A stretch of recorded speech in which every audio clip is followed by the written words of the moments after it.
নমস্কার বন্ধুরা, কেমন আছেন সবাই? নতুন আরও একটি ভিডিওতে সবাইকে ওয়েলকাম করছি।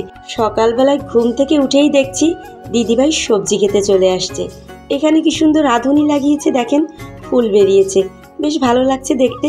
দিদিভাই এদিকে কুমড়োর ফুল তুলছে, অনেক কুমড়ো গাছ লাগিয়েছে। গ্রামের বাড়িতে একবেলা বাজার না থাকলেও কিন্তু কোনো সমস্যা হয় না, টাটকা টাটকা সব শাক সবজি তুলে এনেই রান্না করা যায়। কি সুন্দর ফুলগুলো ফুটেছে, দিদিভাইয়ের সাথে সাথে আমিও তুলছি। আর এখানে একটা কুমড়োও ধরেছে বেশ বড়। মাঝে মাঝে দিদিভাই যখন আমাদের বাড়িতে যায় তখন এই কুমড়োগুলো নিয়ে যায়। আমাদের বাড়িতে তো অনেক মানুষ বড় বড় কুমড়ো নিয়ে যায়, বেশ আমাদের অনেক দিন হয়ে যায়। আর এখানে দিদিভাই টমেটো তুলছে। গাছগুলো মরে গেছে কিন্তু টমেটোগুলো লাল টুকটুকে হয়ে আছে।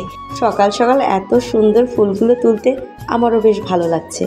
ঠান্ডা লেগে গলার অবস্থা ভীষণ খারাপ, সবাই একটু ক্ষমা সুন্দর দৃষ্টিতে দেখবেন। চারিদিকটা দেখেছেন কি সুন্দর সবুজ। আসলে এই সময়টা তো ধানের সিজন, তাই চারিদিকটা সবুজ আর সবুজ। বর্ষাকালে আবার চারিদিকটা জলে ভর্তি থাকে, তখন মনে হয় যেন দ্বীপের ভিতর বসবাস করছি। দিদিভাই এদিকে লাউ শাক তুলে নিয়ে এলো অনেকগুলো। সকাল সকাল বেশ কুমড়ো ফুলের বড়া হবে, সেই সাথে লাউ শাক বাটা হবে। একদম গাছ থেকে তুলে নিয়ে আসা তাজা তাজা শাক, খেতে বেশ ভালোই লাগবে। বাড়িতে এসে দুই যা বসে পড়েছি শাক বাছতে। দিদিভাই সকালে রান্না শুরু করেছে। বললাম দুপুরে যেহেতু বিভিন্ন রকমের রান্না হবে, তাই সকালে একদম সাদামাটায় রান্নাটাই করবে। দিদি বলল তাহলে খুদ ভাতই রান্না করি। পোলাও চাউলের খুদ ভাত, খুব সুন্দর ঘ্রাণ বেরিয়েছে। সকালে খুদ ভাত হবে, সেই সাথে লাউ পাতা বাটা, বিভিন্ন ভর্তা থাকবে, আর থাকবে কুমড়োর ফুলের বড়া। সকালে খাওয়ার পর আর একদমই দেরি না করে দুপুরের খাবারের আয়োজনে চলে আসছি। এদিকে তাড়াতাড়ি সব কিছু গুছিয়ে না দিলে দিদিভাই আবার একা একা এত কিছু করতে পারবে না। রান্না হচ্ছে খাসি মুরগির মাংস। এর আগে আমি অনেক নাম শুনেছি কিন্তু কখনো খাওয়া হয়নি। যাই হোক, আজকে খাওয়া হয়ে যাবে। ছেলের কাণ্ড দেখুন, রোদে বসে খেলা করছে, যখন একটু গরম লাগছে আবার দৌড়ে ছায়ায় চলে আসছে। কি সুন্দর দেখেন, উঠানে সবাই গম মেলে দিয়েছে। দিদিদের এখানে লাল গম হয়, সেই সাথে খেসারি। আর এক দিদিভাই এদিকে বিল থেকে মাছ ধরে নিয়ে আসছে, একদম তাজা তাজা মাছ। কি সুন্দর দেখেন, মাছগুলো লাফাচ্ছে, কাটতে চলে গেল। গ্রামে থাকার এটাই হচ্ছে মজা, সব একদম তরতাজা জিনিস পাওয়া যায়। এদিকে বাইরে গরম লাগছে, এখন সব ঘরে বসে বসে খেলা শুরু করেছে। দিদিভাইয়ের এদিকে রান্নাবান্নাও প্রায় শেষ।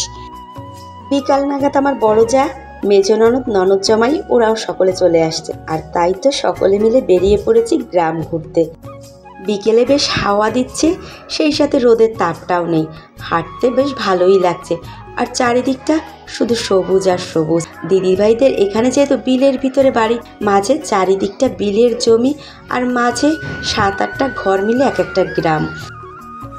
100-তে 100।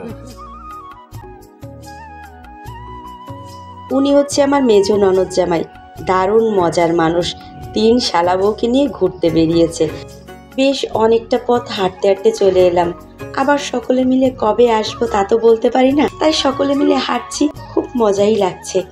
সন্ধ্যার দিকে বাড়িতে এসে দেখছি দিদিভাই পিঠা বানানো শুরু করেছে।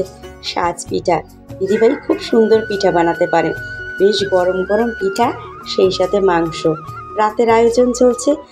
আজকে কিছু পিঠা বানানো হবে, আর কালকে যেহেতু দিদিভাইয়ের 3 ভাই আসবে, তাদের জন্য গরম গরম বানিয়ে দেবে। কিছু পিঠা তো রাতে খাবার জন্য রাখা হয়েছে, আর বাকি পিঠেগুলো এই শিরায় ভিজানো হবে। আমার তো এই পিঠাগুলো ভিজানোর থেকে এই যে চুলা থেকে নামানোর পর খেতেই ভালো লাগে, বেশ মুচমুচে হয় পিঠাগুলো। পিঠাগুলো কি সুন্দর হয়েছে দেখেছেন? দিদিভাই যখন আমাদের বাড়িতে যায় তখনও পিঠা বানানো হয়। আমাদের বাড়িতে তেমন একটা পিঠা খাওয়া হয় না, তবে সবাই যখন ছুটিতে বাড়িতে আসে তখন আমার বড় যা পিঠার আয়োজন করে, সবাই মিলে বেশ মজা হয়।